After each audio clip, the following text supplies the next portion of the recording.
This is a DIY website page, and now you can add tables.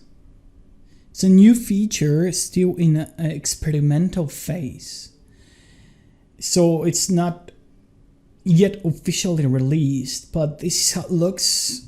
When I edit text, I can add very basic tables, and those tables are sometimes handy when we have to display basic information, in that case nutrition information or recipe ingredients and stuff like that.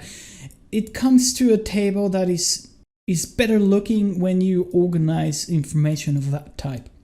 So here is how to use the table. Go to a blank page of a DIY website, and I will add a text web part here. And when I select piece of text, I have a few more options here. Those might change in time because we're trying to collapse them into one, so might be a drop down, something like that. But let me explain. I will type 1, 2 on the next line and 3 on the next line. If I select all of these, every line will turn into a column. Or I can just create piece of text here, just select that piece of text and create a column like that. It will be a long column. Now if I want to add another column, I still have to select the piece of text here to get that menu, then use that button to add column on the right like that, and then I have another column, number 2. If I want to add now column between 1 and 2, let's say this is 3, and I want to add column between 1 and 3, that's 2, I can use that button here, add column on the left. This is my 2 here.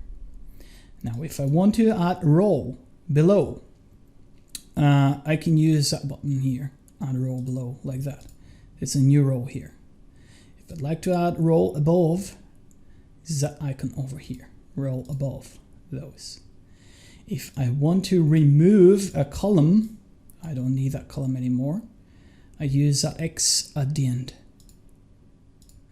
Or if I want to remove a row, let's say I don't need the last row over there, that minus icon over here will remove row. These are very basic tables, and they have limited control. For example, the width here cannot be controlled. And there is a reasoning behind, because in mobile devices, if you start controlling these widths, they will look weird. Mobile devices, they are always split evenly here. As I've said, that table is not intended to be used heavily and for everything. It's intended to be used for where it makes sense, for a very basic tables.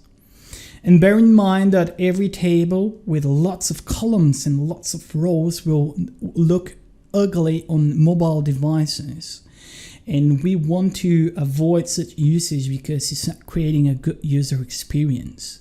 So in the cases such as a nutrition or basic recipe, they're good because when this goes to mobile and the screen shrinks, you can see that the text is fair enough, and all that space will shrink and it will be fine. But if I put tons of text over here, it will look ugly on mobile devices. Something to consider when using the tables.